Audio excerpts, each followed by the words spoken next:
"What's a guy from the hood doing in my cage?" Tyler sneered, swaggering beneath the roaring lights of the Atlanta MMA arena. Sweat glistened on his shoulders as he paced, grinning for the cameras, certain he'd crush his opponent fast. Across from him stood Malik Johnson, quiet, composed, eyes steady and unreadable. To Tyler, he looked harmless, just another local from the streets lucky to share a spotlight.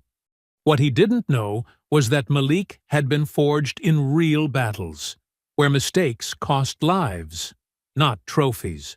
The bell echoed once. 10 seconds later, Tyler lay silent on the canvas. Before we go any further, comment where in the world you are watching from and make sure to subscribe because tomorrow's story is one you don't want to miss. The arena pulsed like a living thing, 20,000 hearts beating to the rhythm of bass-heavy entrance music.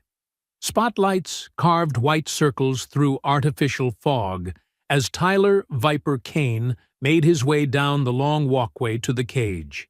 He wore a cheap metal chain around his neck, swinging it for the cameras, while his entourage howled with laughter.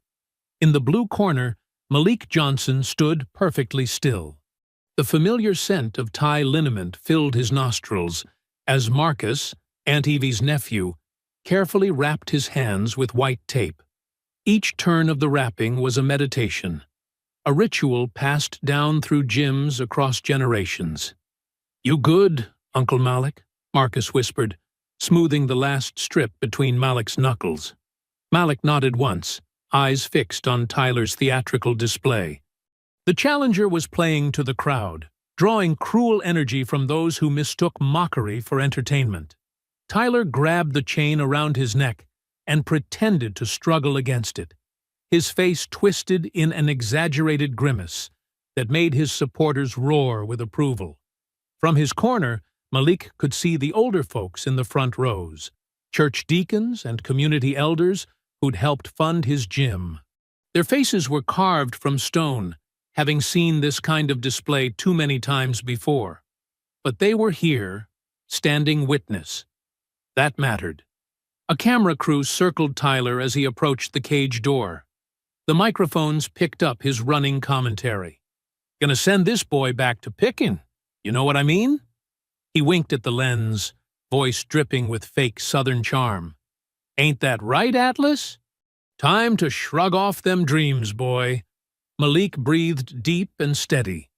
He found Jamal's face in the crowd, his young protege sitting bolt upright beside Aunt Evie.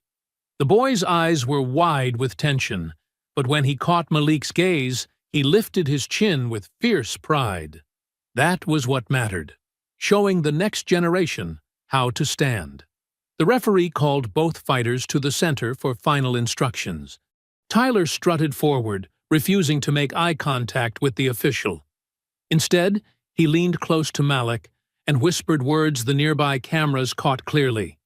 "After this, you can come clean my pool, if you ask nice." Malik's pulse remained steady. He'd learned long ago that hatred was just noise, and noise couldn't hurt you unless you let it in. He focused on his breathing, on the firm canvas beneath his feet, on the years of training that had brought him to this moment. The referee finished his instructions and asked them to touch gloves, a traditional show of respect.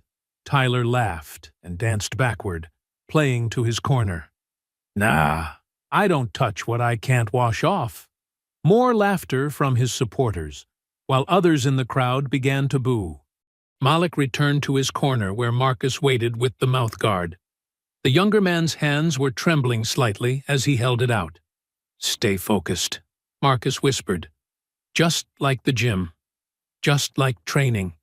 Malik nodded, fitting the mouthguard with practiced ease. Across the cage, Tyler was putting on a show for his corner, shadow boxing with exaggerated movement and calling out to his fans. The contrast between the fighters couldn't have been starker. One man trying to turn violence into circus, the other treating it with the gravity it deserved. The bell rang sharp and clean through the arena. Tyler immediately began bouncing on his toes, hands low, chin up. a fighter so convinced of his superiority that he'd abandoned basic defense. He circled the outer edge of the cage, pointing at Malik and mouthing words that didn't need to be heard to be understood. 20,000 voices merged into a wall of sound. "Fight! Fight! Fight!" Malik settled into his stance, shoulders dropping into perfect position, hands raised to protect his chin. Every muscle was relaxed but ready, every breath measured and full. He took a single step forward. Tyler's response was to stick out his tongue and slap his own thigh, like a man calling a dog. The disrespect was calculated, designed to provoke an emotional response. But Malik had spent years teaching young fighters that emotion was the enemy of technique. The crowd's chant grew louder, hungrier. Tyler moved in, still playing to the cameras, still believing this was all just entertainment.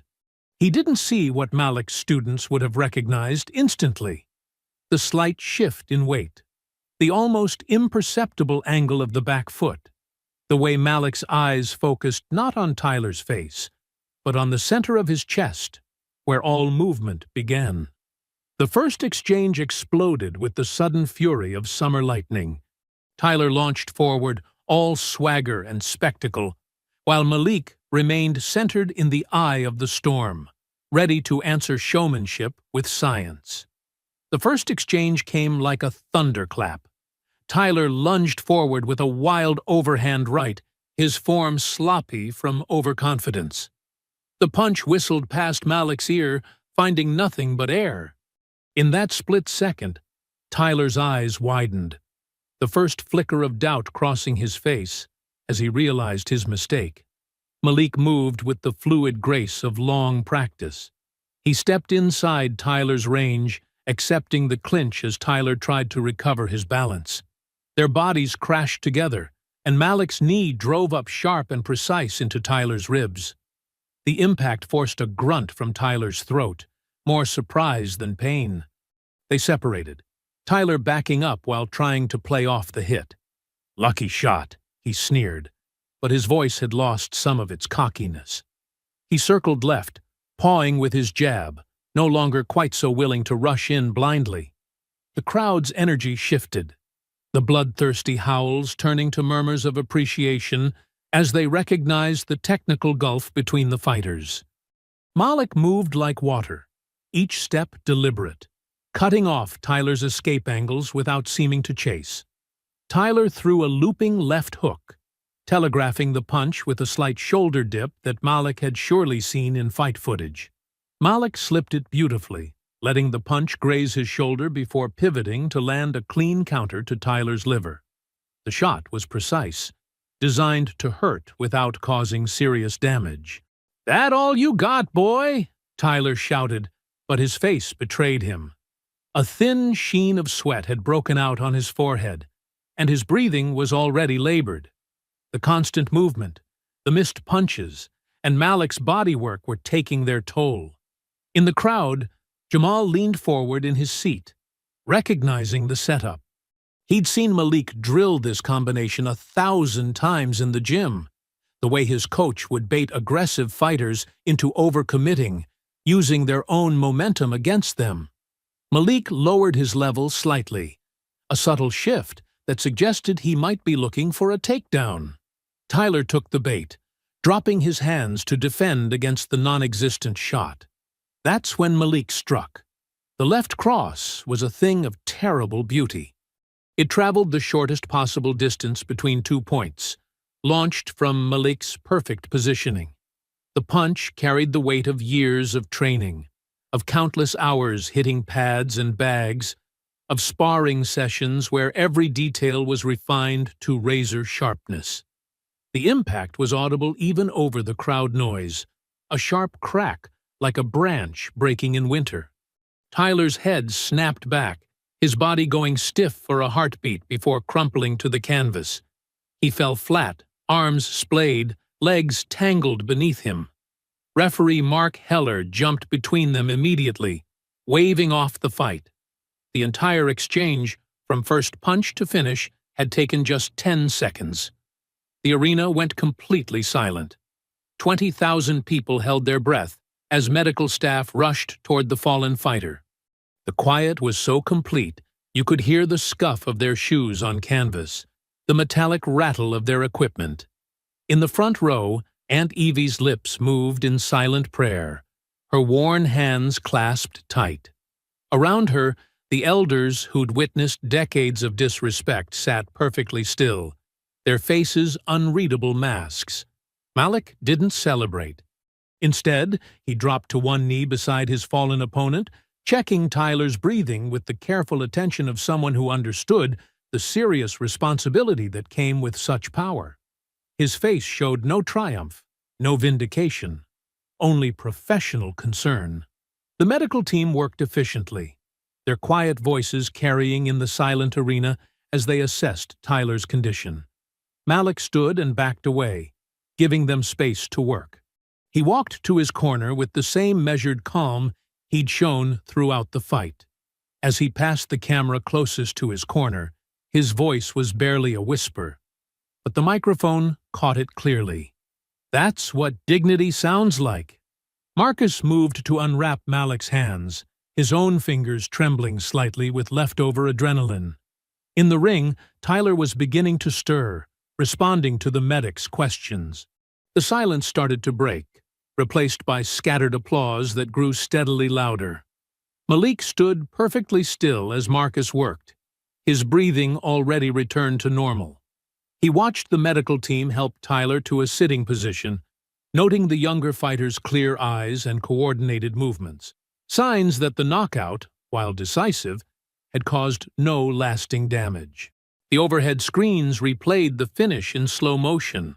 The feint, Tyler's defensive reaction, and the perfect mechanics of the fight-ending punch. Even at quarter speed, the execution was flawless. No wasted movement, no wild swinging, just clean technique delivered with surgical precision. In the front row, Jamal studied the replay intently, his young face serious with concentration. He'd seen that same combination in training, had thrown it countless times on the heavy bag under Malik's patient instruction. But seeing it executed at this level, on this stage, against someone who had tried to turn their sport into a platform for hatred, that was a lesson that went beyond technique.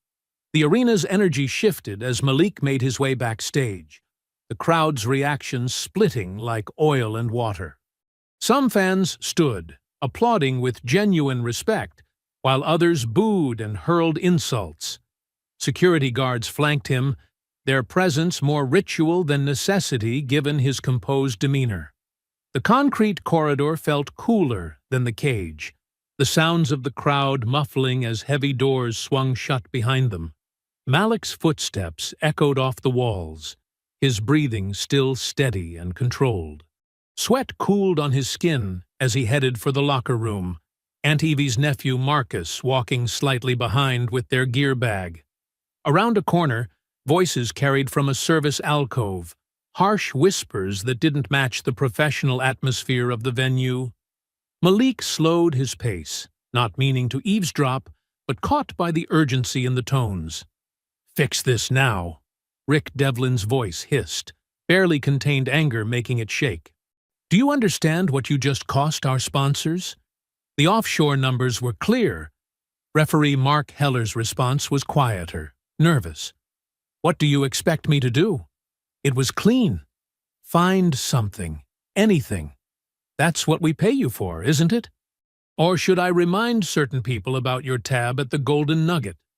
Malik continued past without turning his head, but he caught their reflection in a wall-mounted monitor. Devlin's manicured hand gripping Heller's sleeve, the referee's face pale under the fluorescent lights. Marcus touched Malik's shoulder, a silent question in his eyes, but Malik just shook his head slightly. They'd been in the fight game long enough to know some battles weren't worth picking. The locker room door had barely closed behind them when a commission official burst in, clipboard in hand and looking uncomfortable. "Mr. Johnson, there's been a review of the finish." Malik was unwrapping his hands, the tape coming off in long strips. "Review? It was a clean knockout. The referee has identified an illegal strike to the back of the head. The result is being overturned to a no contest. The tape stopped unraveling. Malik's hands went still. That's impossible. He turned into it. The commission's decision is final. The official wouldn't meet his eyes. Mr. Kane is being transported to the hospital for observation, standard protocol for any head injury. The official result will reflect. Let me see the replay. Malik's voice was quiet, but carried an weight that made the official step back. I'm not authorized to. The replay. Malik stood, his full height making the small room feel even smaller. Now. The official fumbled with a tablet, pulling up the video feed. As it played on the screen mounted in the corner, the door opened again. A woman in her late 50s entered, press credential hanging around her neck, her gray hair cut in a no-nonsense style. Lorraine Park had been covering fights since before Malik started training, and her expression said she smelled a story. Mind if I watch too? She asked, though she was already positioning herself for a clear view. Her phone was recording, catching Malik's reaction as the footage played. The sequence unfolded in high definition. The feint, Tyler's head turning as he tried to avoid the punch. The impact that followed the exact line they drilled thousands of times in the gym. The strike landed clean on the jaw, nowhere near the back of the head. Through the open door, they could hear the announcement being made to the crowd. A mix of confusion and anger filtered down the corridor. On a stretcher being wheeled past, Tyler Kane caught Malik's eye and smirked. A quick flash of satisfaction before he remembered to wince for the cameras. This is what I'm seeing, Lorraine said clearly, her phone still recording. A technical fighter throws a clean punch. His opponent turns into it. A common defensive mistake. The impact is legal. The knockout, clear. Would you say that's accurate, Malik? Malik stood in front of the screen, watching the moment replay again and again. His face remained composed, but something in his eyes had hardened. He turned his head, he said quietly, each word precise and measured. That's boxing 101. You don't turn away from a punch. Every amateur knows that. The footage froze on the critical frame. Tyler's head beginning its turn, Malik's glove following a textbook arc, the moment just before impact captured in crystal clarity. It was the split second that would launch 1,000 arguments, freeze-framed for posterity. Lorraine's fingers moved across her phone's screen, already composing. 2 decades of covering combat sports had taught her to recognize the difference between normal controversy and something darker. The tension in the room, the official's refusal to make eye contact, the timing of the review, it all added up to a story that went beyond a disputed call. Marcus started packing their gear, his movements sharp with suppressed anger. The official backed toward the door, muttering about paperwork and protocols. But Malik just stood there, studying the frozen image like he was memorizing every pixel, every detail of the moment when victory became something else entirely. Lorraine's voice cut through the heavy silence. Mind if I quote you on that? About turning the head? Malik nodded once, his eyes still on the screen. The image remained unchanged. A perfect technical punch, a deliberate defensive error, and the beginning of a controversy that would spread far beyond the arena's walls. Dawn crept over Malik's gym, a modest brick building with faded lettering that read, Johnson Community Boxing. The morning light filtered through dusty windows, catching motes that danced in the quiet air. Malik had been there since 5 a.m., his normal routine unchanged despite the chaos brewing outside. His phone buzzed again, the 20th notification in as many minutes. Each vibration felt like another small tremor threatening to shake his foundation. Marcus, who'd stayed overnight to help clean up, handed him a cup of black coffee. You need to see this, Marcus said, holding up his own phone. The video playing on social media looked familiar, but wrong, like seeing your reflection in a warped mirror. Someone had taken footage of the knockout and doctored it, slowing certain frames while speeding up others. The editing made Malik's clean counterpunch appear to slide to the back of Tyler's head. A red circle appeared, highlighting the manipulated point of impact. 2 million views already, Marcus muttered, scrolling through the comments. They're calling it a sucker punch. Malik set down his coffee, untouched. Truth doesn't need editing. The gym's front door chimed as Jamal pushed it open, his school backpack slung over one shoulder. The teenager's face was tight with anger. They're lying about you all over the internet.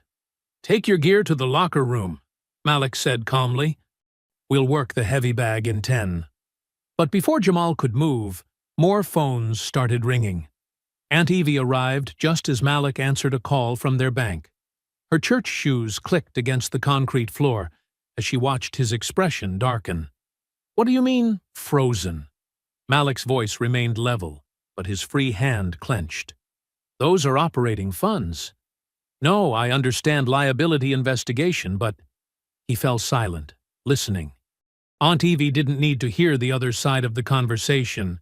She'd been running the gym's books long enough to know what financial strangulation looked like. While Malik talked, she pulled out her ledger and calculator, lips moving silently as she tallied up their obligations. Through the front windows, they could see a police cruiser pulling up. 2 officers stepped out, followed by a man in an expensive suit, clutching a leather briefcase. Here we go, Marcus muttered. The officers entered first, their expressions professionally neutral. Mr. Johnson, we have a summons to serve. The suited man, clearly a lawyer, stepped forward with papers.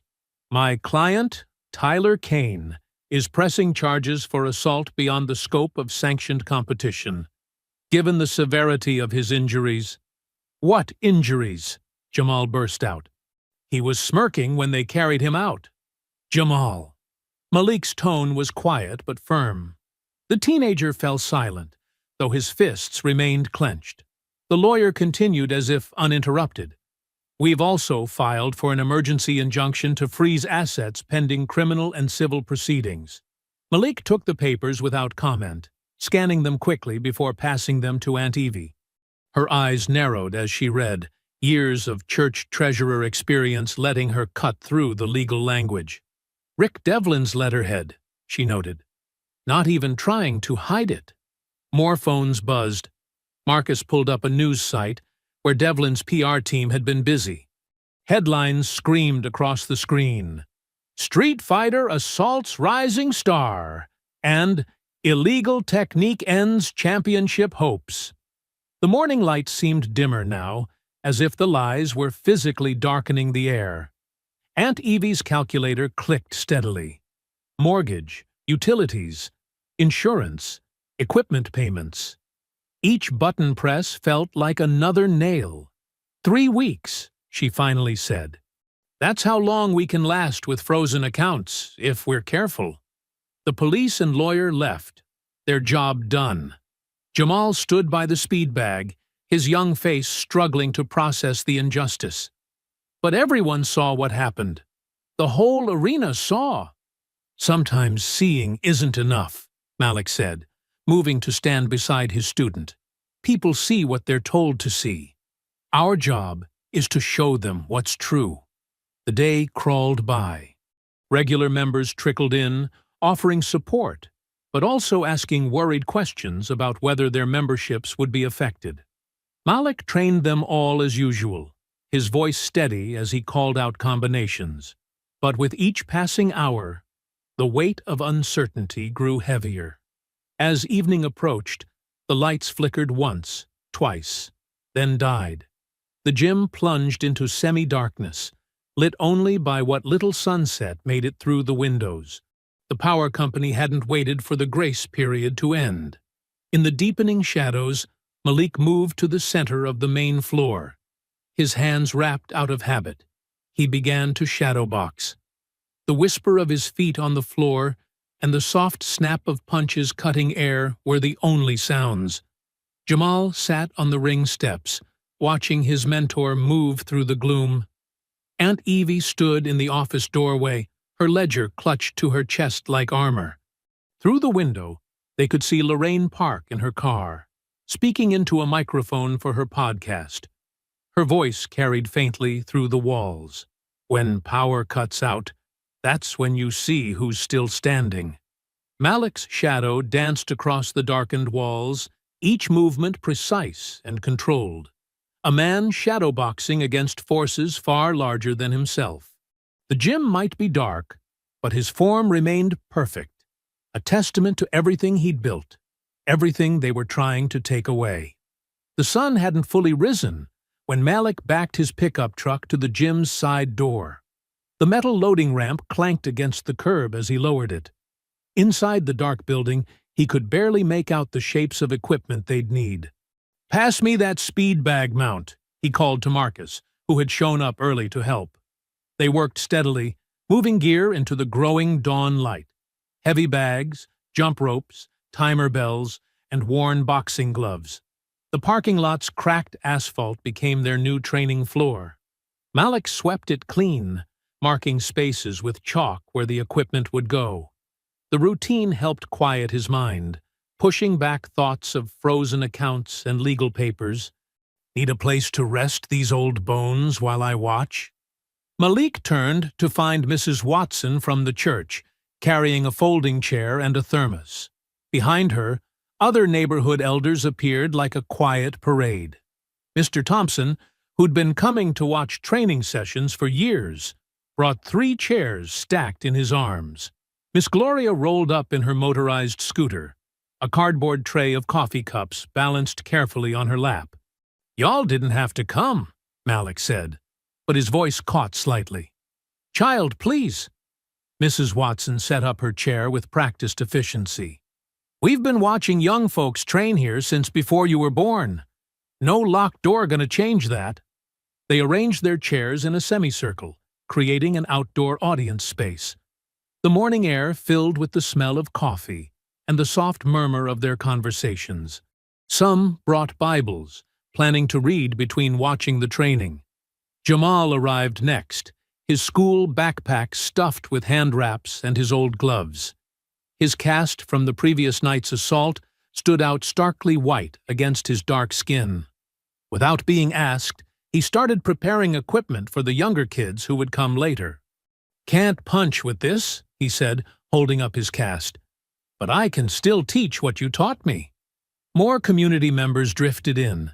Parents dropped off kids on their way to work, relieved to find the gym still operating, even if outdoors. A few brought donuts or fruit, turning the morning into something between a training session and a church social. Lorraine Park's hybrid car pulled up quietly. She got out with her recording equipment, moving through the growing crowd with practiced ease. Her microphone caught snippets of conversation, the sound of gloves hitting pads, the laughter of kids skipping rope. "They thought darkness would stop this light," Mrs. Watson told Lorraine's microphone, gesturing at the gathering. "But we've been having church in fields before we had buildings." Same principle. Malik was demonstrating footwork to a group of teenagers when a black SUV parked across the street. Sandra Ruiz, chair of the State Athletic Commission, stepped out. She waited until Malik finished his lesson before approaching. "This is off the record," she said quietly, nodding to Lorraine, who lowered her microphone. "But something's wrong in my department." "The override on your victory. That came from pressure I can't trace yet. Keep teaching. Keep documenting. I'll keep looking." She left as discreetly as she'd arrived, but her visit lifted spirits further. Malik returned to teaching, showing a young girl how to pivot properly. "Boxing isn't about hitting," he explained, demonstrating the movement. "It's about balance. About staying steady when forces try to knock you down." The morning grew warmer. Someone brought a portable radio, and gospel music mixed with the rhythm of jump ropes slapping pavement. Jamal moved between groups of kids, adjusting stances and offering encouragement. His cast became a badge of resilience rather than injury. "Remember," he told a nervous boy, "Mr. Malik says fear is just energy waiting to be used right." Lorraine captured it all: the determined faces, the supportive community, the dignity in defiance. She interviewed elderly residents who remembered when the gym first opened, parents whose kids found direction in its programs, teenagers who spoke about Malik's impact on their lives. "They can cut the lights," said Miss Gloria into Lorraine's microphone, "but they can't cut the light in these children's eyes when they master a new skill." As noon approached, more chairs appeared. Someone strung up a tarp for shade. The parking lot had transformed into an outdoor classroom, a community center, a statement of persistence. Malik watched it all between lessons, his quiet pride showing in subtle ways: a nod to the elders, a pat on a student's shoulder, a small smile at particularly good combinations. Every so often, his eyes moved to the dark gym building, but the life flourishing outside seemed to answer any doubts. In her car, Lorraine pieced together her footage. Her fingers moved quickly over her laptop keyboard as she crafted the story. The title came naturally: "Grace Under Hate, Community Rises as Gym Goes Dark." She included clips of children learning, elders teaching life lessons between rounds, and Malik's steady presence through it all. The final shot showed the whole scene from above: a vibrant circle of activity in a parking lot, proof that community couldn't be locked out or shut down. Within hours of posting, her notification bar began filling with messages. Small donations appeared in the defense fund she'd mentioned: $5, $20, whatever people could spare. Each contribution came with messages of support: "Keep teaching. Stay strong. We see the truth." The afternoon sun beat down on the pavement as another group of kids arrived for their lesson. Malik adjusted the tarp for better shade, then returned to the chalk circle he'd drawn for footwork drills. The sound of boxing timers and gospel music drifted out over the neighborhood, a rhythm of resistance, a beat of hope. 2 days after the parking lot revival, Malik pushed a shopping cart through Kroger's fluorescent-lit aisles. The wheels squeaked as he checked his list: granola bars, juice boxes, fresh fruit. The kids needed fuel for training, and the outdoor sessions burned more energy than usual. "Let's split up," he told Jamal, who'd come to help carry bags. "You grab the apples and bananas. I'll get the protein bars." The store was quiet for a Wednesday afternoon. Malik's footsteps echoed on the polished floor as he read nutrition labels, calculating servings per dollar. A mother with 2 small children smiled as she passed. She'd brought them to watch training yesterday. The peace shattered when Tyler Kane's voice boomed through the aisle. "Well, look who it is! The cheap shot king himself." Malik turned slowly. Tyler stood at the end of the aisle, phone held high, live streaming. A white bandage wrapped his neck dramatically, though medical reports had shown no serious injury. 2 friends flanked him, also filming. "Nothing to say." Tyler advanced, performing for his online audience. "You're real tough when you're hitting people from behind." Malik kept his voice level. "There's security footage of the fight. The strike was clean." "Clean?" Tyler's laugh was sharp, theatrical. "That why they took your win away? That why you're teaching kids in a parking lot now?" Other shoppers stopped to watch. Phones appeared, recording the confrontation. Malik noticed an elderly couple backing away, probably remembering similar scenes from darker decades. "The footage shows exactly what happened," Malik said. "You turned your head after the punch was thrown. That's why. Shows you're scared to face me straight up." Tyler stepped closer, playing to his growing online audience. "Had to sneak one in, right? That's what you teach those kids?" Jamal appeared at the end of the aisle, arms full of fruit. His eyes widened at the scene. "Put it down, kid," Tyler called out. "Your teacher here needs to explain himself. Leave him out of this." Malik said quietly. But Tyler was already moving toward Jamal, camera aimed at the teenager's face. "Tell us, kid. He teach you all his dirty tricks?" "Mr. Malik teaches us respect," Jamal said, standing his ground. "And technique. The kind that puts you to sleep fair and square." Tyler's face darkened. He shoved Jamal hard, sending apples scattering across the floor. The boy stumbled, but caught himself against a display. Malik's hands tightened, but he kept them at his sides. The watching phones recorded his stillness, his measured breath. "Let me explain the technique," he said clearly, drawing Tyler's attention back. "You dropped your right hand after throwing wild. Basic counter-striking. We drill it every day. Your head movement was poor, leaving the jaw exposed. The left cross landed clean before you turned away." He demonstrated the sequence in slow motion, without throwing actual punches. His movements were precise, educational. "See, there's no mystery, no cheap shots. Just fundamentals you forgot while playing to the crowd." Tyler's face reddened. This wasn't giving him the clip he wanted. "You trying to give me lessons? In a grocery store?" "I'm trying to show you respect," Malik replied, "by explaining exactly what happened. The same respect I show my students, my community, and every opponent, win or lose." A small crowd had gathered. Their phones captured Tyler's increasing agitation against Malik's steady calm. Someone was already uploading. "You think you're better than me?" Tyler stepped into Malik's space. "Some kind of holy man? I bet you're just scared to throw down right here." "I'm a teacher," Malik said. "Right now, I'm teaching that strength isn't about who can shove the hardest. It's about who can stand the straightest." He turned to Jamal, who was picking up scattered fruit. "You okay?" The boy nodded, his earlier fear replaced by pride in his mentor's composure. "Then let's finish shopping. These kids need their snacks." Malik calmly returned to his cart, placed his protein bars inside, and moved toward the checkout. The gathered crowd parted to let him through, phones still recording. Tyler called after him, "This ain't over. You hear me?" "It was over in 10 seconds, an old woman in the crowd muttered, drawing nervous laughter.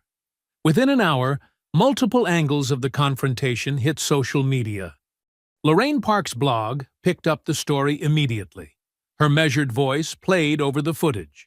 "Dignity isn't silence. It's choosing where to swing." Today, in an Atlanta grocery store, Malik Johnson demonstrated that the hardest hits don't always come from fists. The clips spread rapidly.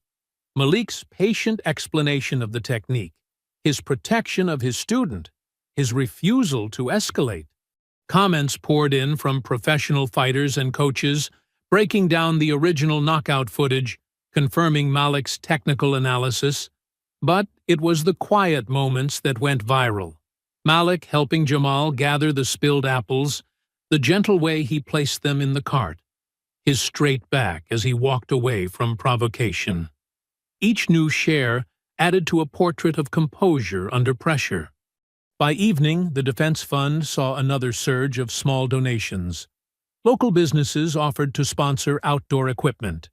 A retired judge volunteered legal services. In the parking lot gym, Malik didn't mention the incident. He just taught his evening classes, demonstrated combinations, and reminded his students that true power comes from control. The sun had set, but Lorraine Park's converted garage office blazed with fluorescent light. 3 monitors cluttered her desk, each displaying different financial records. Coffee cups formed a cemetery of caffeine across the workspace. The police scanner crackled quietly in the corner, a habit she'd kept from her newspaper days. Lorraine squinted at spreadsheets, her reading glasses slipping down her nose.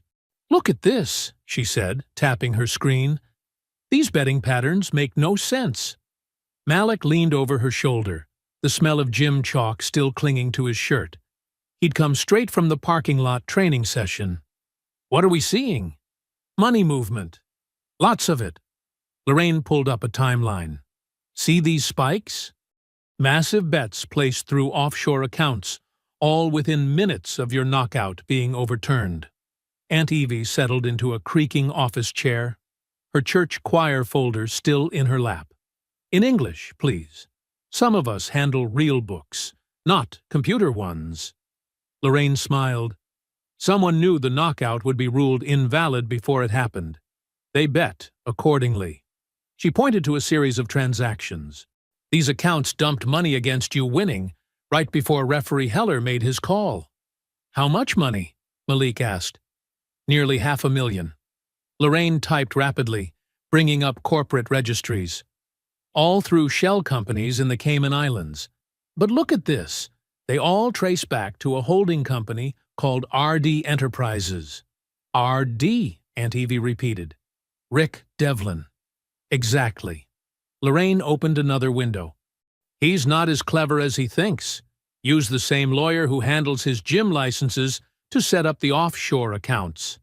Sandra Ruiz, who'd slipped in quietly through the side door, stepped into the light. Her business suit looked out of place among the filing cabinets and old newspaper clippings. This is bigger than we thought. Madam Commissioner. Lorraine nodded.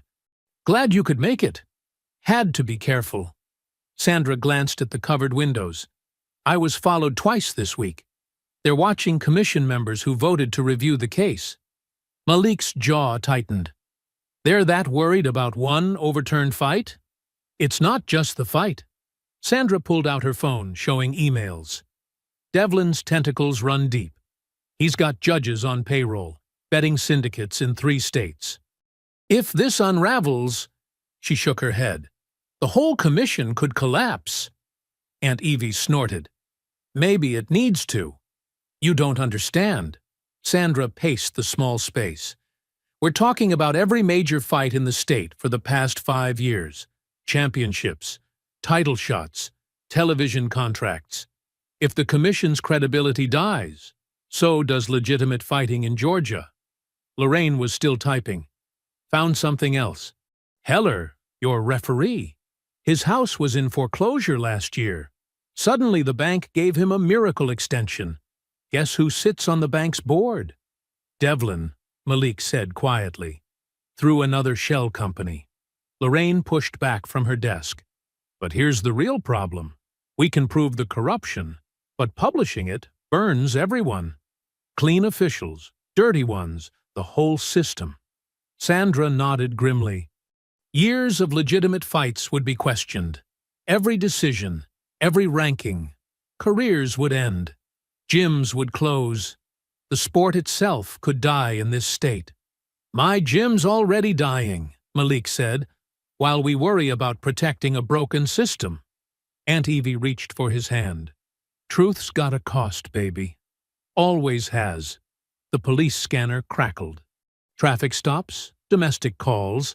The city's normal rhythm continued outside, while they sat with this powder keg of evidence. There might be a way, Sandra said slowly. If we could isolate Devlin, prove this specific fight was compromised, without exposing the broader pattern. Half measures, Lorraine interrupted. I've been doing this 30 years. Corruption doesn't die from small cuts. You have to rip it out completely. Malik stood, his shadow stretching across Lorraine's evidence wall. Photos, documents, betting receipts. All these papers, all these secrets. While kids train in a parking lot because someone decided truth was too expensive. The commission does good work, too, Sandra protested. We protect fighters, set safety standards. Without us, without you, we're exactly where we are now. Malik's voice stayed level, but carried steel. My license suspended, my gym dark, a corrupt promoter using racism to sell tickets and fix fights. Aunt Evie started humming. Amazing Grace, her worry song.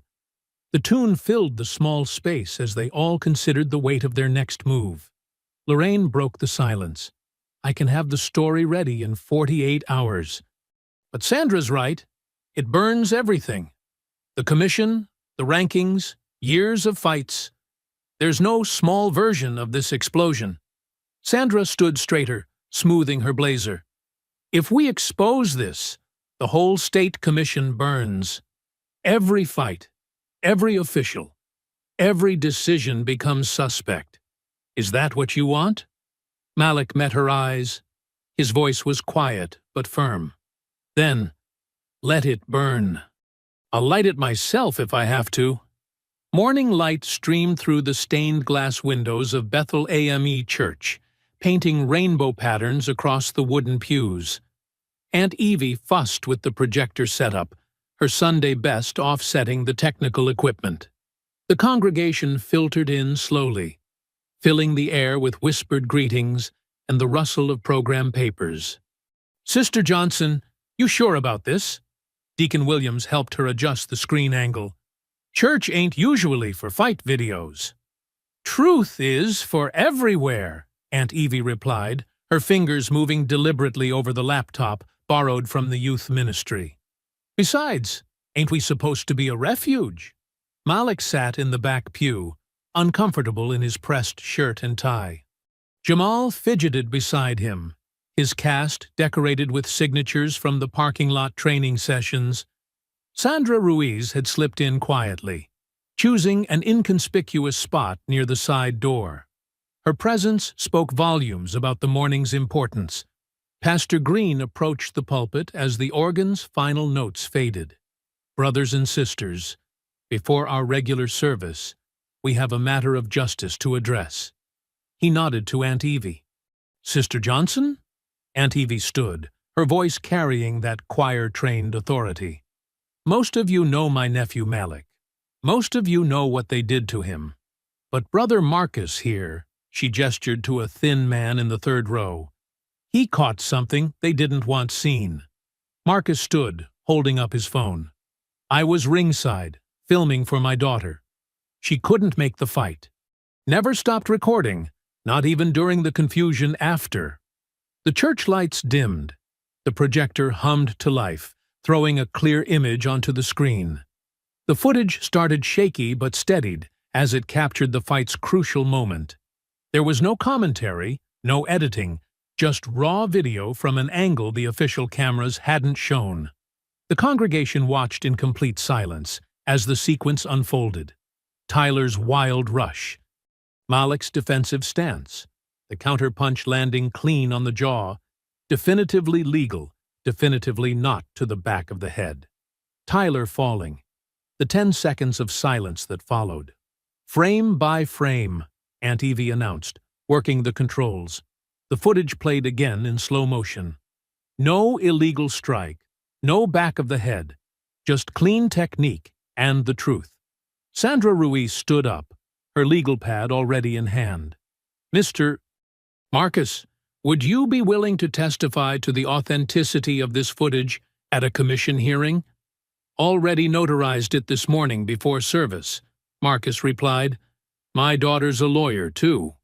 Within hours, the commission convened an emergency session. The hearing room buzzed with tension as Malik's legal team presented the footage. Rick Devlin sat in the back, his usual smile replaced by a tight-lipped glare. He'd cornered 2 commissioners in the hallway earlier, his whispered threats carrying just far enough to be heard. The video evidence is conclusive, Sandra announced from the chairman's seat. The strike was legal. The subsequent ruling of no contest is hereby overturned. She fixed Devlin with a steel gaze. Furthermore, this commission will launch a full investigation into the circumstances surrounding the original decision.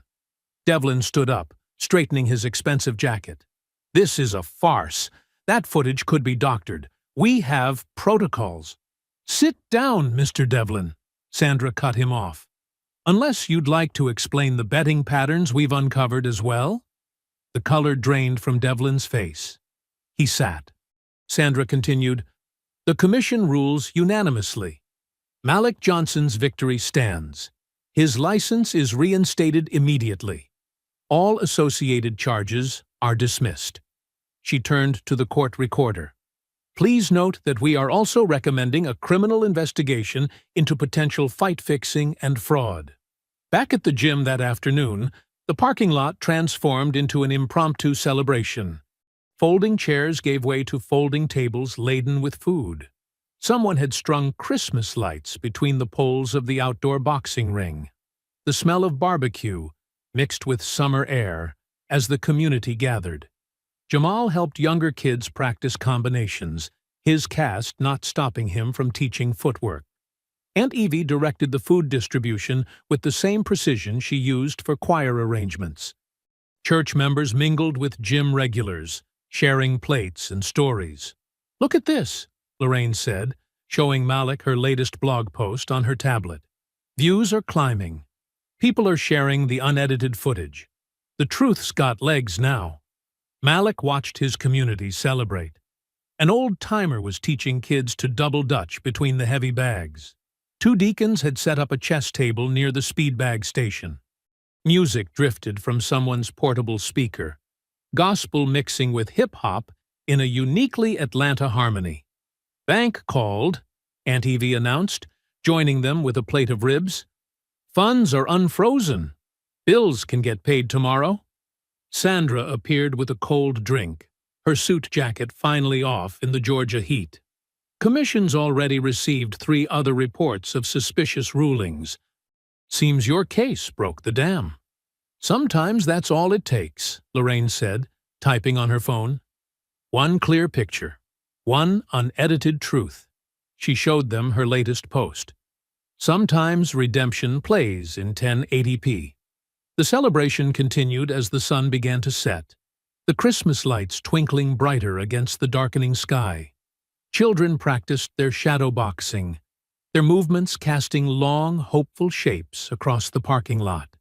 The smell of barbecue lingered in the warm air, mixing with laughter and fragments of hymns. Neighborhood elders told stories of past struggles and victories, their voices carrying wisdom across generations. The gym's lights blazed bright again, the interior visible through the open doors where new students were already signing up for tomorrow's classes. As evening settled in, the parking lot celebration took on a magical quality. The Christmas lights twinkled against the darkening sky, creating halos around the makeshift dance floor where Aunt Evie was teaching younger kids the electric slide. Her laughter carried across the lot, mixing with the music from portable speakers. Jamal held court near the outdoor ring, his cast now covered in fresh signatures from the party. He demonstrated footwork to a group of wide-eyed kids, moving smoothly despite his injury. "See? It's like a beat," he explained, tapping out a rhythm with his feet. 1, 2, slide, then boom. You're out of trouble." "But what if they're bigger?" a small boy asked, barely tall enough to reach the lowest rope. "Then you're smarter," Jamal replied, demonstrating a dodge. "That's what Coach Malik always says. Smart beats strong every time." The smell of barbecue smoke drifted through the warm air as church ladies manned the grills, arguing good-naturedly about secret sauce recipes. Deacon Williams had set up chessboards on card tables, teaching strategy to teenagers between bites of potato salad. The whole scene felt like a block party mixed with a family reunion. Malik stood at the edge of it all, taking in the sight of his community whole and healing. Sandra Ruiz had loosened her tie and rolled up her sleeves, deep in conversation with Lorraine about commission reform. Church elders shared plates of cobbler with gym regulars, swapping stories about Atlanta's changing neighborhoods. His phone buzzed in his pocket. The number wasn't local. "This is Malik Johnson," he answered, stepping away from the music. "Mr. Johnson, Jack Martinez from National Fight Productions." The voice was crisp, professional. "Got a minute to talk business?" Malik moved further from the crowd, finding a quiet spot near the gym's side door. "I'm listening." "That church footage is everywhere. Clean shot, clean win. The public's demanding a proper rematch." Martinez paused. "We want to make it right. Primetime slot, neutral venue, full promotional push." "I'm not interested in circus shows," Malik replied. "No circus. This is about legacy." Papers rustled on Martinez's end. "We're offering a 7-figure purse. Winner's share goes to fund youth centers across Georgia. Full transparency on officiating. Your choice of corners. Malik watched Jamal demonstrating jabs to the kids, his cast not slowing his enthusiasm. He thought about all the other Jamals in other neighborhoods, looking for somewhere safe to learn and grow. The commission? Malik asked. Sandra Ruiz helped draft the contract. Every rule spelled out, every official vetted. Tyler's already agreed to the terms. Through the gym's open door, Malik could see the wall of photos. Fighters who'd trained here, kids who'd found their way. His father's old boxing gloves hung in a place of honor, still protecting dreams after all these years.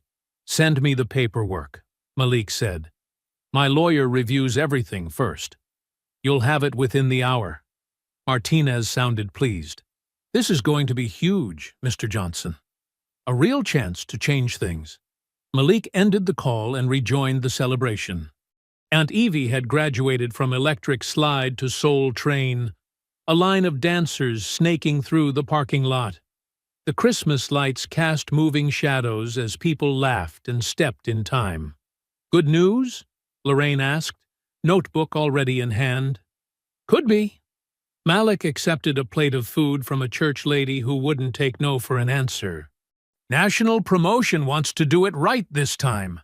Before Lorraine could press for details, phones started buzzing throughout the crowd. Tyler had posted a video, his face still showing traces of the first fight. "Round 2, Atlas," he sneered into the camera. "This time no cheap shots, just pain. Let's see how you handle real pressure under those bright lights." The video ended with Tyler shadow boxing, each punch thrown with theatrical menace. Comments were already flooding in, split between those calling for blood and those calling for justice. Jamal limped over, his phone out. "You gonna shut him up again, coach?" "Better." Malik smiled. "We're gonna teach him." The party continued around them, but with a new energy, anticipation mixing with determination. Aunt Evie led another line dance, this one moving like a victory march. Sandra and Lorraine huddled with local activists, already planning coverage angles. The chess players discussed strategy with new intensity. Inside the gym, Malik found a quiet moment. He took down his father's old fight photo. Young man in boxing stance, fists raised against a world that didn't want him to win. The picture had hung there so long the wall behind it was lighter than the rest. Malik pulled a fresh thumbtack from Aunt Evie's office supply drawer. He moved the photo higher, more prominent now, where everyone coming through the door would see it. His father's eyes seemed to watch the room, guarding all the dreams stored in this space. "This time, we finish it right," Malik said to the photo, touching the frame once before heading back to the celebration. The party stretched into the night, stars competing with Christmas lights. Jamal taught combinations to a new group of kids, their shadows sharp against the parking lot pavement. Aunt Evie's voice rose above the music, leading a chorus of amens and laughter. The Marriott conference room felt sterile and cold, all beige walls and fluorescent lighting. Malik sat straight back in an uncomfortable chair, studying the contract spread across the polished table.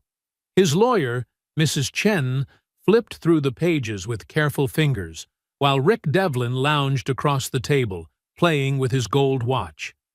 "Everything's standard," Devlin said, his smile too wide. "Just need your signature, and we can start promoting the biggest rematch Atlanta's ever seen."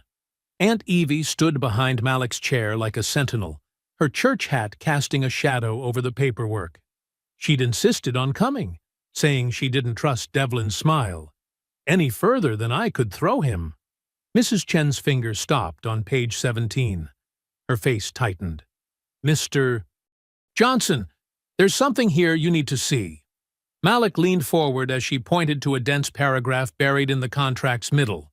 The language was technical, but its meaning was clear.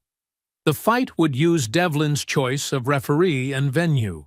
If Malik refused these terms or withdrew from the match, he'd forfeit his gym as collateral. "You can't be serious," Malik said, looking up at Devlin. "Just ensuring commitment from both parties." Devlin spread his hands. "Tyler's already signed. He's very eager to prove the first fight was irregular." The fluorescent lights hummed overhead. Malik could feel his heartbeat in his temples, slow and steady like a countdown. "This is predatory," Mrs. Chen said. The commission has already approved the terms." Devlin's smile didn't waver. "Sandra Ruiz herself signed off this morning. Something about political realities." Aunt Evie's hand squeezed Malik's shoulder.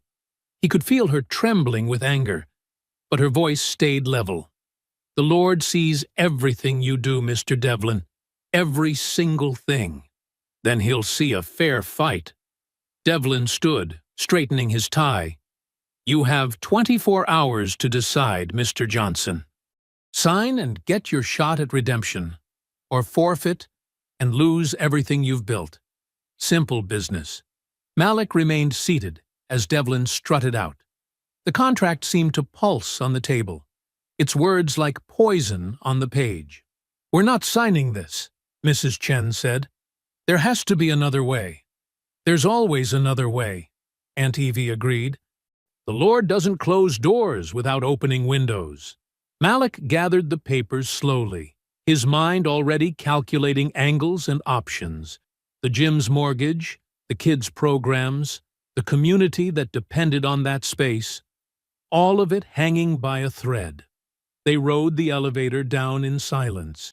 The hotel lobby was quiet, just a few business travelers wheeling suitcases across marble floors. Outside, the evening air had turned cool, carrying the first hint of fall. "I'll start research tonight," Mrs. Chen said, tucking the contract into her briefcase. "There might be precedent for challenging these terms." "Do it," Malik nodded, but quietly. "We don't want—" His phone buzzed. "Unknown number." He answered, hearing panicked breathing. "Coach?" It was Marcus, one of his teenage fighters. "You gotta come quick." "It's Jamal. They jumped him at the bus stop." Malik's world narrowed to a tunnel. "Where?" "Ponce and Highland. He's hurt bad, Coach. They broke something." Malik was running before Marcus finished speaking. Aunt Evie called after him, but her words were lost in the rush of blood in his ears. The bus stop was 6 blocks away. He covered it in minutes, his dress shoes slapping against concrete. The scene hit him like a body shot. Jamal sat on the curb, cradling his right arm. Blood dripped from his nose onto his favorite Hawks jersey. Marcus stood guard nearby, holding Jamal's scattered backpack and phone. "2 guys," Jamal said through gritted teeth. "Masks. They came from behind the shelter." "Did you see?" "Nothing. But one of them." Jamal winced as Malik gently examined his wrist. He said Viper sends love before they ran. A police cruiser arrived, lights flashing. Then an ambulance. Aunt Evie appeared somehow, taking charge of the scene with church lady authority. She handled the cops while Malik rode with Jamal to Atlanta General.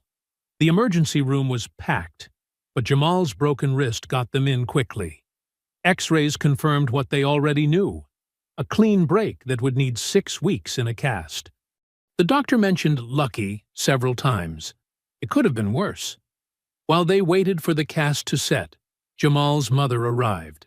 She hugged her son, then turned on Malik with fury in her eyes. "This fighting life," she said. "It's nothing but trouble.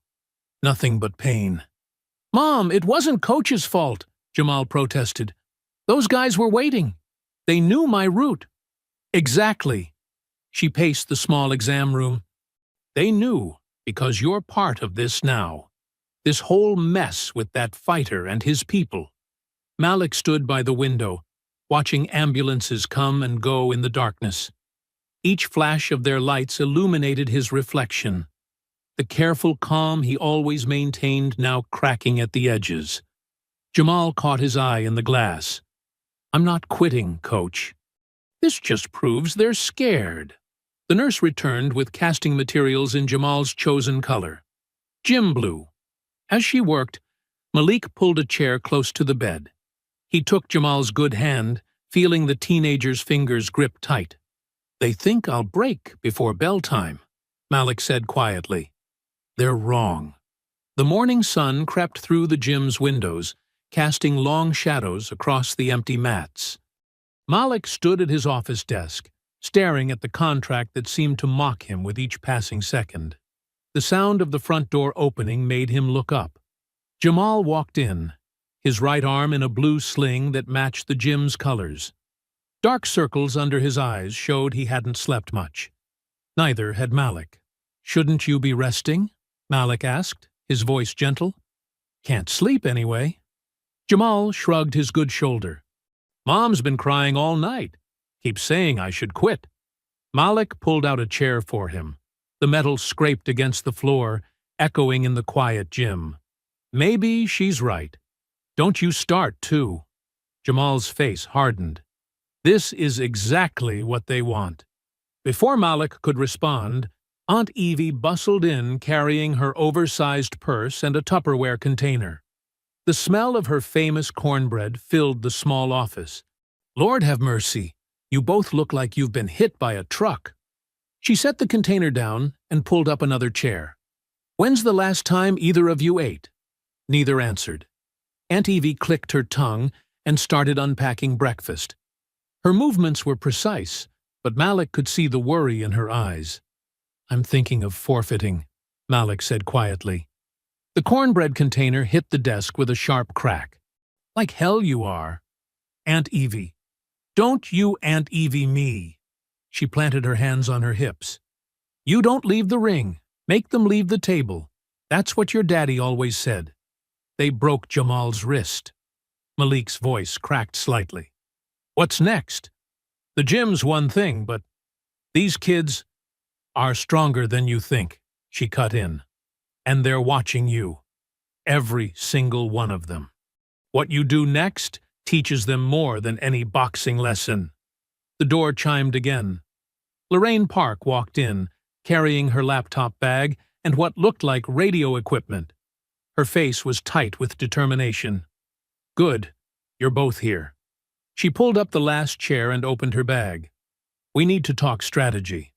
"Lorraine," Malik started. "No, you listen." She pulled out a small device that looked like a button. "This is a high-quality microphone, completely undetectable. Records straight to a secure cloud server."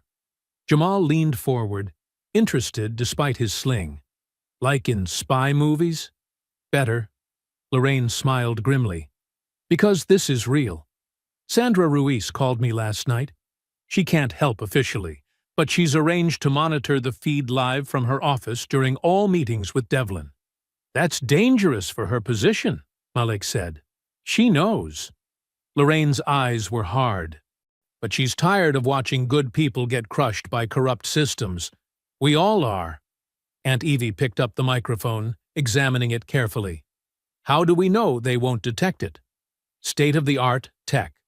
Used by actual investigative journalists in war zones." Lorraine pulled out more equipment. "We'll test it today. Make sure the signal's clear." Malik watched them plan, his heart heavy with responsibility. The sun had climbed higher, throwing light across the gym floor where kids should have been training by now. Instead, the mats were empty, the heavy bags still.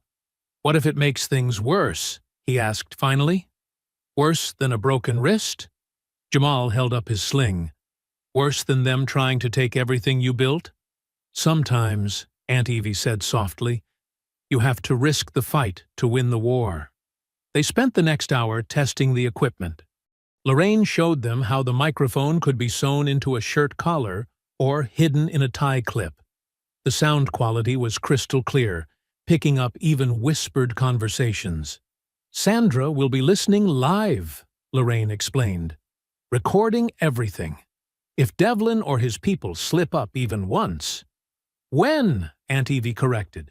"Not if. Pride always trips them up eventually." Around noon, more kids started showing up for their regular classes. They gathered around Jamal, signing his cast, their young faces a mix of anger and determination. Malik watched them from his office, remembering why he'd started this gym in the first place. "They're not just learning to fight," Aunt Evie said, following his gaze. "They're learning to stand up. Big difference." Malik nodded slowly. He walked to the small bathroom attached to his office, staring at himself in the mirror.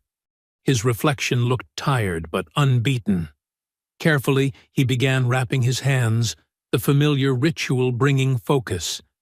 "Round one starts before the bell," he whispered, the white gauze winding between his fingers. The wrapping technique his father had taught him years ago. Over, under, around each knuckle. Protection and power working together. Behind him, he could hear Lorraine and Aunt Evie discussing timing and signals, Jamal adding his thoughts despite his injury. The morning light had turned sharp and clear, cutting across the gym floor like truth itself.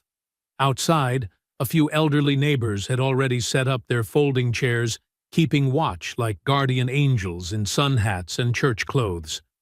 Malik finished wrapping his right hand, flexing his fingers slowly.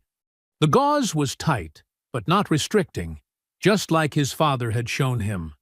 In the mirror, he could see Jamal watching him, the boy's good hand unconsciously mimicking the wrapping motion. Through the window, more kids were arriving for afternoon classes. Some carried signs they'd made. "Atlas stands for us," and "Can't stop, won't stop." Their parents stood nearby, arms crossed, faces set with the same determination Malik felt, growing in his chest. The arena's backstage area hummed with tension. Camera crews jostled for position as Malik walked through the metal detector, his shirt collar concealing Lorraine's microphone. The security guard waved him through with a practiced motion. Aunt Evie stood nearby, her Bible clutched tight against her chest.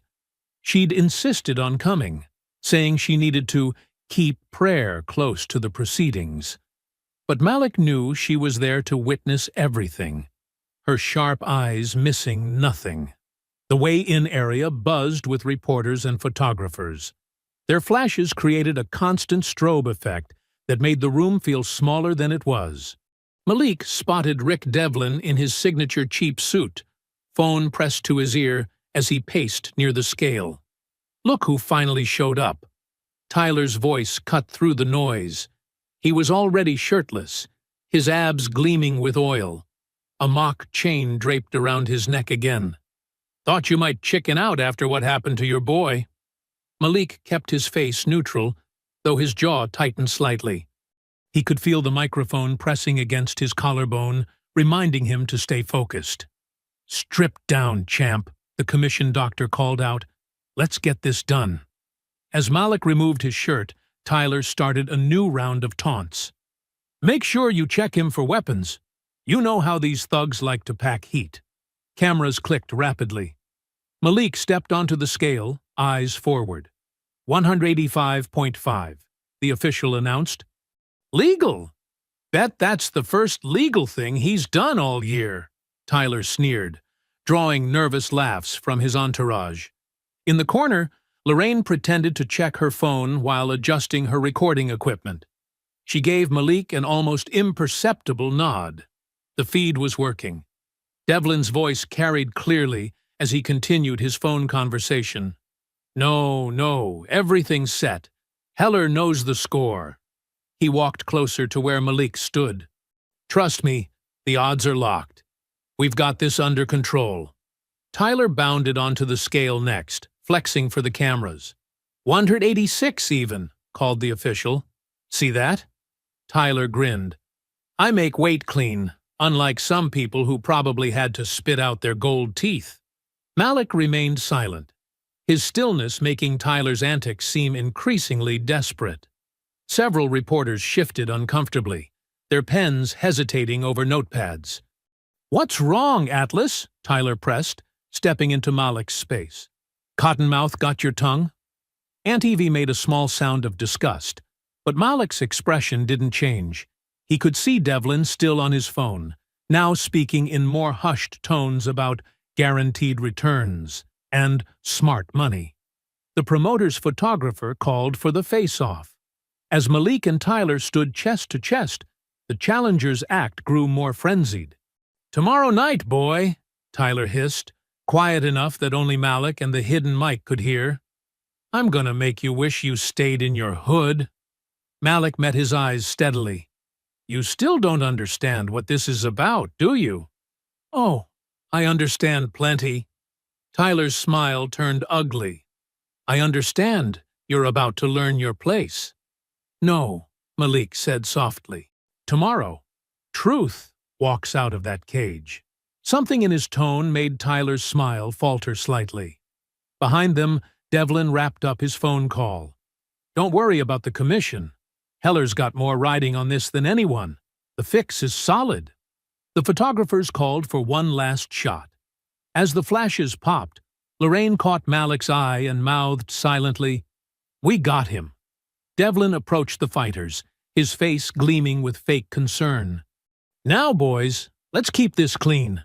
We want a good, fair fight tomorrow." He laughed nervously as he said it, the sound hollow in the crowded room. Malik noticed a thin sheen of sweat on the promoter's upper lip. Aunt Evie stepped forward, her Bible still clutched tight.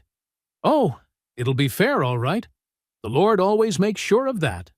The room started to clear out, reporters hurrying to file their stories.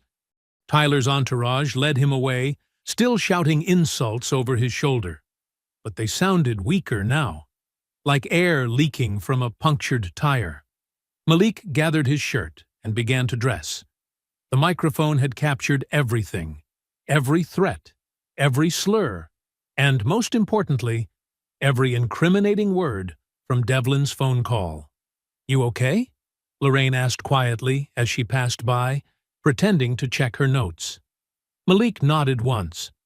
He could feel the weight of tomorrow pressing down, but it felt different now. The truth had mass of its own. Aunt Evie touched his arm gently. "Remember what your daddy used to say about men who talk too much?" "They're usually trying to convince themselves," Malik replied, a small smile touching his lips. The last cameras were being packed away. Devlin stood by the exit, still making calls, his voice getting more agitated with each one. He kept glancing at Malik, then looking away quickly. "Your boys' cast coming off soon?" Lorraine asked as they walked toward the door. "Next week," Malik said. "Doctor says it healed clean." "Just like this will," Aunt Evie added firmly. "Clean breaks heal strongest." They stepped out into the afternoon sun, leaving Devlin and his nervous laughter behind. The truth was recorded, transmitted, and safely stored.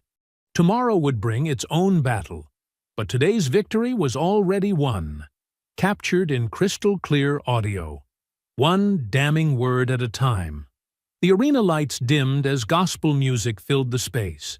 A remixed version of "Wade in the Water" pulsed through the speakers, its deep bass matching the rhythm of Malik's steady walk toward the cage. Unlike Tyler's earlier entrance with its pyrotechnics and dancers, Malik moved with quiet purpose. In the front row, Aunt Evie sat with a cluster of church elders, their heads bowed in silent prayer. Their lips moved in unison, generations of faith concentrated into whispered words. Jamal watched from beside them, his cast decorated with messages from the gym kids. Lorraine positioned herself near the commission's technical area, her press badge allowing her close access to the replay screens. Her earpiece connected her directly to Sandra Ruiz, who monitored the feed from her office downtown. The cage door clanged shut. Malik rolled his shoulders, the familiar smell of liniment and canvas bringing focus. Across the octagon, Tyler bounced from foot to foot, his face twisted in a sneer. Referee Heller gave his final instructions, his eyes darting nervously toward Devlin at ringside. "Touch gloves, gentlemen," Heller commanded. Tyler spat on the canvas instead. "Time to go back to the hood, boy." The bell rang. Tyler exploded forward with a wild combination, punches whistling past Malik's head. The crowd roared as Tyler pressed forward, but Malik stayed composed. When Tyler overcommitted to a right hand, Malik stepped in close, securing a tight body lock. "Work clean," Heller warned, though Malik's technique was textbook. Malik drove Tyler into the fence, delivering precise knees to the thighs and body. Each impact drew a grunt from Tyler, whose initial fury began to fade under the methodical assault. Malik maintained pressure, using his wrestling to wear Tyler down. "Stand them up!" Devlin shouted from ringside, but the position was clearly legitimate. Blood began trickling from Tyler's nose after a particularly sharp knee. Malik transitioned smoothly to a trip, putting Tyler on his back. From top position, Malik stayed heavy, punishing Tyler with short elbows while maintaining control. The first round ended with Tyler breathing hard, his early bravado replaced by growing concern. In his corner, Devlin gestured frantically while shouting instructions, but Tyler's eyes held a new wariness. "He's breaking," Aunt Evie whispered to Jamal. "Pride always breaks first." Round 2 opened with Tyler trying to create space, circling away rather than rushing in. But his footwork was sloppy now, his movement less certain. Malik cut off the cage methodically, forcing Tyler to engage. In an exchange, Tyler landed a hard right hook that snapped Malik's head back. The crowd gasped, but Malik absorbed the shot, his training taking over. As Tyler charged in to follow up, Malik changed levels perfectly, driving through for a clean double-leg takedown.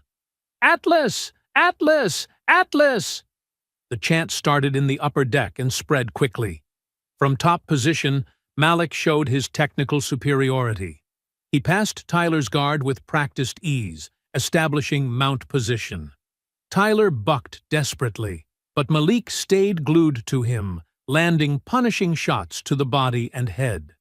At ringside, Devlin's face had gone pale. He fumbled with his phone, typing frantically.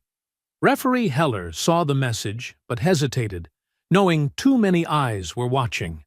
The punishment Malik delivered was completely legal, each strike thrown with surgical precision. "Beautiful work," Lorraine murmured into her mic, knowing Sandra was watching every moment. "Clean as church on Sunday." Tyler's face was now marked up, blood flowing from both his nose and a cut near his eye. His attempts to escape grew weaker as Malik maintained relentless pressure. The difference in skill was becoming embarrassingly clear. "Stand them up!" Devlin screamed again, his voice cracking. "Check that position." But Heller couldn't find any justification to intervene. Malik's top control was masterful, his ground strikes perfectly placed. The crowd's chanting grew louder, drowning out Devlin's increasingly desperate shouts. "That's it, baby," Aunt Evie called out, her Bible open in her lap. "Show him what dignity looks like." The round continued with Malik in complete control. Tyler's corner looked worried, their fighter's aura of invincibility crumbling under Malik's methodical assault. The difference between Tyler's social media persona and the reality in the cage was stark. Lorraine caught Sandra's signal through her earpiece. Everything was being documented. Devlin's frantic messages, Heller's hesitation, the clear legitimacy of Malik's dominance. The truth was being recorded in real time, both in video and in the growing realization spreading through the arena. As the second round drew to a close, Tyler was saved by the bell. He struggled to his feet, his face swollen, the mock chain long since discarded. Malik walked calmly to his corner, where Aunt Evie's nephew waited with water and wisdom. "See how quiet he's got?" the cornerman whispered as he wiped Malik's face. "That's fear replacing foolishness." Devlin paced anxiously behind Tyler's corner, still typing on his phone. But Heller stood stoically in the center of the cage, his earlier willingness to intervene apparently replaced by a new understanding of what was at stake. Lorraine touched her earpiece, confirming with Sandra that everything was being preserved. The evidence was clear, not just of the fight's legitimacy, but of all the attempted manipulation leading up to it. The crowd continued their chant as the fighters prepared for round 3. 2 rounds of technical dominance had transformed the audience from spectators into witnesses. They had come expecting a spectacle but were instead seeing something deeper: the systematic dismantling of both a fighter and the corrupt system that enabled him. The 3rd round opened with tension crackling through the arena. Both men bore the marks of battle, Tyler's face swollen and bloody, Malik's eye beginning to darken from that earlier right hook. The fighters circled each other, their breathing heavy in the charged atmosphere. Malik noticed a change in Tyler's movement. The swagger was gone, replaced by something more desperate. Tyler's eyes darted between Malik and his own corner, where Devlin's frantic gestures had become increasingly agitated. "Fight smart now!" Aunt Evie called from ringside, her voice carrying over the crowd. "Stay righteous!" Tyler lunged forward with a wild combination. Malik slipped the punches, his head movement crisp despite the fatigue. The technical gap between them had become a canyon. Tyler's raw aggression no match for Malik's years of disciplined training. "You ain't nothing," Tyler spat through bloody teeth, trying to recapture his earlier bravado. But the words sounded hollow now, echoing with desperation rather than dominance. They exchanged in the center, Malik's jab finding its mark repeatedly. Tyler's face reddened with each impact, his frustration building visibly. When Malik slipped another wild swing, Tyler suddenly drove forward and slammed his forehead directly into Malik's face. The illegal headbutt drew gasps from the crowd. Blood trickled from a fresh cut above Malik's eye. But before Malik could even react, referee Heller stepped between them, pointing a warning finger at Malik. "Watch the contact," Heller barked. "Final warning." The arena erupted in boos. Even casual fans could see the obvious foul had come from Tyler. Lorraine's camera caught Devlin nodding approvingly at Heller's call, while Sandra Ruiz made rapid notes in her office downtown. But Malik's response surprised everyone. He smiled, blood streaming down his face, and leaned in close to Tyler. "You just told everyone who you are," he said softly, but the cage mic caught every word. "Now, let me show them who I am." The crowd's energy shifted. They had come expecting entertainment, but were witnessing something deeper. A man refusing to be broken by corruption, answering injustice with skill rather than fury. Malik reset his stance, his movements becoming liquid, purposeful. The years of training under Army combatives instructors, the countless hours drilling with his students, all crystallized into this moment. Tyler, sensing the change, backed toward the fence. "Stand and fight like a man!" Tyler shouted, but his voice cracked. Malik's response was clinical. He launched a picture-perfect jab that snapped Tyler's head back. Before Tyler could recover, a straight right cross followed, crashing into his already damaged nose. Tyler's hands dropped instinctively to protect his face. That's when Malik changed levels, ducking under Tyler's desperate counterswing. The movement was beautiful in its efficiency. No wasted motion, no telegraphing. Just like he taught his students, economy of movement equals precision of power. The finishing left hook seemed to materialize from nowhere. It connected with surgical accuracy just as Tyler tried to circle away. The impact echoed through the arena, a sound like a bat hitting a home run. Tyler's eyes went blank before his body even began to fall. He crumpled to the canvas in sections like a building being demolished and lay motionless. The same silence that had followed their first fight descended briefly over the arena. Malik stepped back immediately. No celebration, no taunting. He simply nodded once, acknowledging the clean finish. But this time, he knew the fight wasn't over. Right on cue, Devlin exploded from his seat, screaming about illegal blows and demanding another reversal.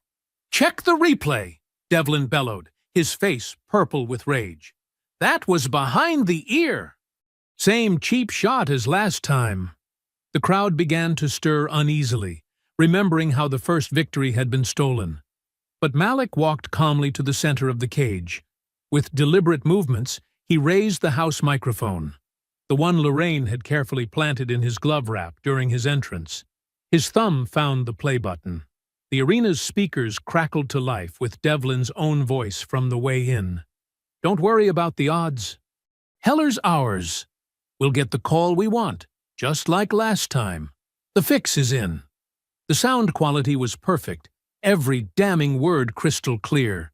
The arena erupted in shock and outrage. Devlin's face drained of all color as his own words echoed back at him. He looked wildly toward the exits, but Sandra Ruiz was already storming toward the cage with venue security in tow. "Richard Devlin," Sandra's voice cut through the chaos. "The commission needs to speak with you. Now." Heller backed away from the scene, trying to become invisible. But there was nowhere to hide. Not from the cameras, not from the truth, not from justice that had finally caught up to them all. Tyler was being helped to his feet by the medical team, consciousness returning along with the realization that his career was imploding. The manufactured image, the protected record, the racist taunts used to sell tickets, it was all crumbling under the weight of recorded truth. Aunt Evie stood in her seat, tears streaming down her face as she applauded. Around her, the crowd's reaction transformed from shock to understanding to full-throated approval. They had witnessed not just a knockout, but the exposure of corruption that had festered too long in the sport. Malik remained in the center of the cage, still composed, still dignified. Blood mixed with sweat on his face, but his eyes were clear and focused. He had won not just with his fists, but with truth as his strongest weapon. 2 weeks after the explosive rematch, cameras crowded the courthouse steps. The morning sun cast long shadows across the gathered reporters, officials, and community members. Sandra Ruiz approached the bank of microphones, her professional demeanor unable to fully mask her satisfaction. After thorough investigation and irrefutable evidence, Sandra began, her voice carrying across the hushed crowd, "The State Athletic Commission has voted unanimously to impose a lifetime ban on promoter Richard Devlin for match-fixing, corruption, and endangering fighter safety." Flashbulbs erupted. In the front row, Aunt Evie squeezed Malik's hand. Jamal, his wrist healing but still in a light brace, stood tall beside them. Furthermore, Sandra continued, fighter Tyler "Viper" Kane has been suspended indefinitely for his role in orchestrating the assault on minor Jamal Rivers. Criminal charges in that matter are being handled separately by the district attorney's office. Lorraine Park's camera focused on Tyler's lawyer trying to slip away through the crowd. The footage would make a powerful addition to her documentary series, 10 Seconds of Truth. The commission has officially certified Malik Johnson's technical knockout victory. Sandra's voice strengthened. And in light of the betting fraud uncovered, his purse will be doubled through restitution payments. A cheer went up from the gathered crowd. Several of Malik's young students started chanting, "Atlas! Atlas!" until their parents quietly settled them down. But perhaps, most significantly, Sandra paused, allowing the moment to build. The seized assets from Mr. Devlin's illegal enterprises will be used to establish a new community center in our city's underserved East Side. At the request of Mr. Johnson, it will be named the Rivers Community Center. Jamal's eyes widened in surprise. He looked at Malik, who simply nodded with a small smile. Aunt Evie wrapped her arm around the teenager's shoulders as he fought back tears. "This facility," Sandra explained, "will provide free athletic training, academic tutoring, and mentorship programs to at-risk youth. Construction begins next month, with completion expected by year's end. After the formal statements, Malik stepped to the microphones. He looked different now, more relaxed, the weight of injustice lifted from his shoulders. "Fighting was never about violence for me," he said quietly, the crowd straining to hear his measured words. "It was about discipline, respect, and standing up when life tries to knock you down. This center will teach those same lessons to kids who need them most." Lorraine's camera caught Aunt Evie dabbing her eyes with a handkerchief as Malik continued. "I'm also announcing my retirement from competitive fighting today," he said. "My last bout proved what needed proving. Now it's time to focus on the next generation." Questions erupted from the reporters, but Malik raised his hand for silence. "Someone wise once told me that true victory isn't about who falls. It's about who helps others stand back up. That's what this center will do. That's what matters." The press conference shifted to the construction site, where architectural renderings showed a modern facility rising from what had been an abandoned warehouse. Aunt Evie, already taking charge of the renovation oversight, pointed out features to the gathered officials. "The main training floor will have proper ventilation," she insisted, tapping the blueprints.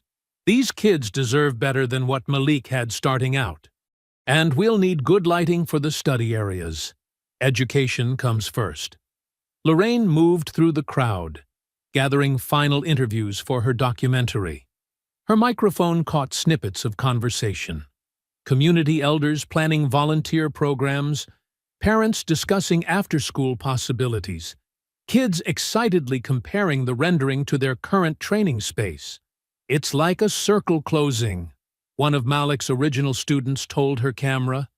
"Coach taught us to fight with honor. Now we get to pass that on." The construction foreman reviewed timeline details with Aunt Evie, who had somehow produced a detailed spreadsheet of project milestones. Her organizational skills, honed through years of managing both church choir and gym finances, were already proving invaluable. "We'll start with the foundation next week," the foreman explained. "Should have the frame up within a month." Jamal walked the perimeter of the site, his young students trailing behind him like ducklings.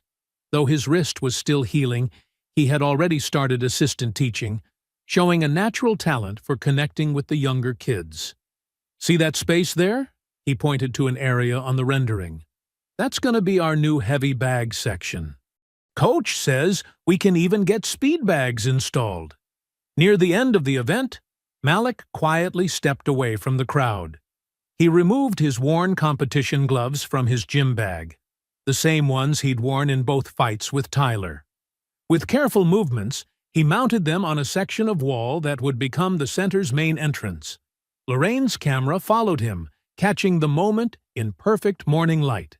She had been documenting this story since that first controversial knockout, and now she was capturing its resolution. "These gloves," Malik explained softly to her lens, "represent both injustice and justice, both hatred and hope. They remind us that the fight for what's right doesn't end with one victory. It continues through every life we touch, every kid we teach, every day we refuse to back down from what's right." The morning sun strengthened, filtering through the old warehouse windows that would soon be replaced. On a temporary mat laid out for the occasion, Jamal was already working with several young students, showing them proper stance and footwork. His wrist brace didn't seem to slow him down at all. Malik watched them train, coffee cup warming his hands, a quiet smile on his face. Lorraine's camera caught his expression as she recorded her final narration. "Justice doesn't ring a bell. It rings out forever." I hope you enjoyed that story. Please share it with your friends, and subscribe so that you do not miss out on the next one.